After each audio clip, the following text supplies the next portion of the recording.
साथियों नमस्कार, मैं हूं नीरज पटेल और आप देख रहे हैं नेशनल जनमत। उत्तर प्रदेश की ब्यूरोक्रेसी में किस हद तक जातिवाद चाटुकारिता हावी है उसका सबसे अच्छा उदाहरण फतेहपुर जिले से आया है।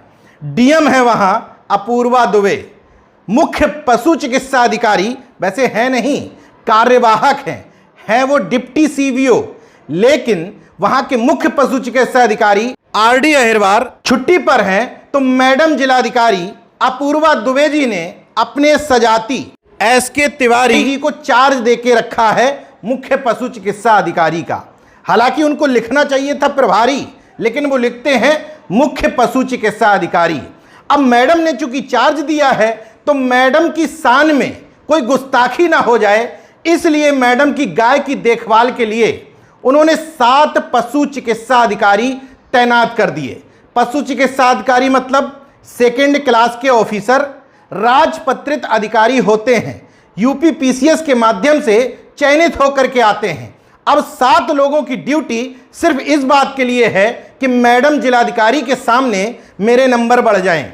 एक दिन मनीष अवस्थी जाएंगे, अगले दिन डॉक्टर भुवनेश कुमार जाएंगे, उसके अगले दिन डॉक्टर अनिल कुमार, फिर डॉक्टर अजय कुमार दुबे, फिर डॉक्टर शिव स्वरूप, फिर डॉक्टर प्रदीप कुमार, फिर डॉक्टर अतुल कुमार। चापलूसी की हाइट देखिए कि मौखिक तौर पर इनको निर्देशित नहीं किया गया है, बाकायदा सरकारी आदेश जारी करके इन 7 से कहा गया है कि आपको सुबह शाम मैडम की गाय की देखभाल करने के लिए पहुंचना है। उससे भी एक कदम आगे बढ़ते हुए चाटुकारिता का स्तर ये कि एक दूसरे पशु चिकित्सा अधिकारी डॉक्टर दिनेश कुमार की ड्यूटी सिर्फ इसलिए लगाई गई है कि वो हर दिन शाम को 6 बजे आरडी तिवारी जी को इस बात के लिए सूचित करेंगे कि उक्त पशु चिकित्सा अधिकारी गाय की देखभाल के लिए पहुंचे या नहीं पहुंचे।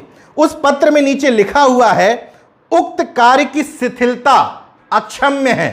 अब यह खबर सबके सामने आ चुकी है और कंफर्म हो चुका है कि तिवारी जी ने टीटीएम यानी कि ताबड़तोड़ तेल मालिश में सारे रिकॉर्डों को ध्वस्त कर दिया।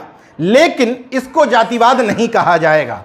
जातिवाद तब होता जब ये दोनों डीएम और सीवीओ बैकवर्ड की किसी एक ही बिरादरी से होते, एससी की किसी एक ही बिरादरी से होते, तो इसको जातिवाद की संज्ञा दी जाती। लेकिन ये जातिवाद कतई नहीं है। ये लोग तो योगी जी के रामराज्य की असली परिकल्पना को साकार कर रहे थे और ये सारा डिसीजन राष्ट्रहित में लिया जा रहा था। वैसे आरडी तिवारी जी से मैं पूछना चाहता हूं कि वो वेटनरी कहां से उन्होंने परीक्षा पास की और वेटनरी ऑफिसर कैसे बन गए। इसलिए आप सोचिए कि जब आपको किसी भी मरीज को दिखाना हो, चाहे वो इंसान के रूप में कोई मरीज हो या पशु के रूप में, तो आप उसको 1 या 2 डॉक्टर को ज़्यादा से ज़्यादा दिखाएंगे अगर दवा सूट नहीं करती है। अब इनको ये डॉक्टरी किसने समझाई कि 7 अलग अलग डॉक्टर 7 अलग अलग दिन एक ही गाय को अपने अपने हिसाब से दवा देंगे। डॉक्टरी चाहे इंसान की हो या पशुओं की, दोनों में एक बात तो कॉमन है कि डॉक्टर अपने हिसाब से दवा तय करते हैं। अब पहले दिन कोई डॉक्टर आया, वो कोई दूसरी दवा सेट करके गया, उसके इलाज का तरीका पैटर्न कुछ दूसरा होगा, वो दूसरे ढंग से सोचता होगा। 7 दिन में 7 डॉक्टर बदलने से वो गाय की देखभाल नहीं बल्कि उसको मरणासन स्थिति में पहुंचाने की तिवारी जी ने पूरी व्यवस्था कर ली है, सिर्फ इस वजह से कि मैडम अपूर्वा दुबे किसी तरीके से उनकी स्वामी भक्ति से खुश हो जाए। अब जातिवाद का दूसरा पैमाना बताता हूं।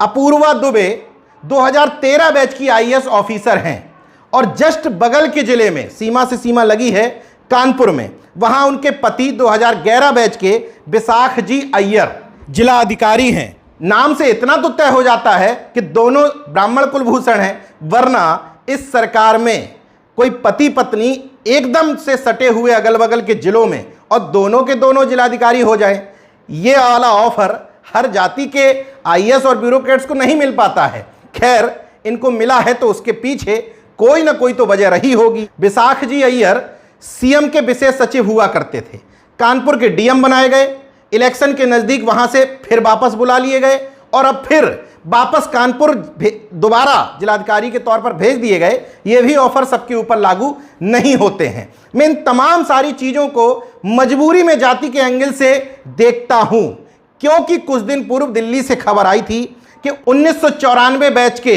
यानी कि बेहद सीनियर आईएएस दंपति संजीव खिरवार और रिंकू डुग्गा को केवल इसलिए 3000 किलोमीटर के अंतराल पर संजीव खिरवार का ट्रांसफर किया गया लद्दाख, रिंकू डुग्गा जो उनकी पत्नी है उनका ट्रांसफर किया गया अरुणाचल प्रदेश। गूगल में टाइप करके आप देखेंगे 3000 किलोमीटर के डिस्टेंस पर दोनों का तबादला किया गया।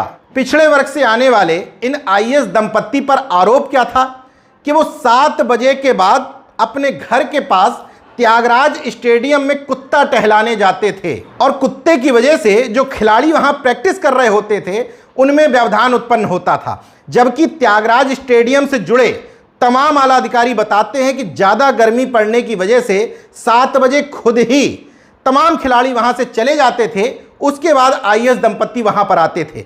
हो सकता है कि इस मामले में दोनों लोगों के ऊपर लगे आरोप सही भी हों, मेरी बात सही ना हो, फिर भी 1994 बैच के दोनों आईएएस दंपत्ति को 3000 किलोमीटर दूर पर ट्रांसफर करना क्या ये मानवता के आधार पर उचित कहा जाएगा?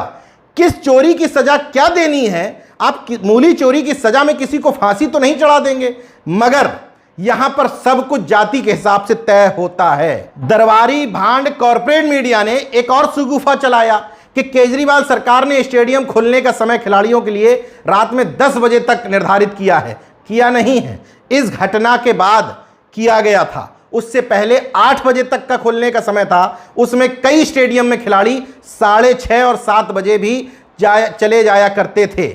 मगर केंद्रीय गृह मंत्रालय ने महज मीडिया की खबरों के आधार पर इन दंपत्ति को इतने दूर दूर तबादला कर दिया। अब देखना है कि योगी आदित्यनाथ जी इस मामले में कितनी निष्पक्षता से कार्रवाई करते हैं। इस मामले में या तो डीएम अपूर्वा दुबे जिम्मेदार हैं या प्रभारी सीवीओ डॉक्टर आरडी तिवारी जिम्मेदार हैं या दोनों ही जिम्मेदार हैं। अब देखते हैं कि इन दोनों के ऊपर क्या कार्रवाई होती है। देखते रहिए नेशन जनमत, जागरूक और सजग बने रहिए।